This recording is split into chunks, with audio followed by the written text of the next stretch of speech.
Армысыздар, құрметті көрермен. Сіздермен қайта көріскенімізге қуаныштымыз. Апта көлеміндегі жаңалықтарға бірге шолу жасайық.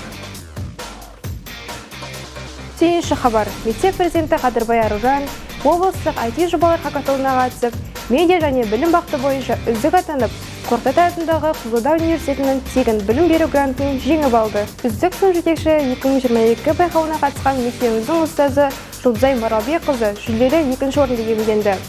Бес айналымнан тұратын байқауда оза шауып біліктілігін дәлелдеді. Жеңімпаздарды құттықтаймыз.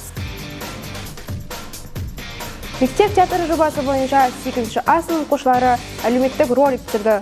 Бұл буллингтің алдын алу және де қауіпсіз орта қалыптастыру барысындағы кезекті жұмыс. 25 қазан Республика күні қарсаңында мектеп ата-аналарының қатысуымен Қыран елім Қазақстан тақырыбында патриоттық форум өтті. Мектеп директоры мен қамқоршылық кеңес мүшелері оқушыларды құттықтап, ыстық лебіздерін білдірді. Мектеп парламенттің ұйымдастыруымен 7-ші сыныптар арасында білім батыл сайыс өткізілді.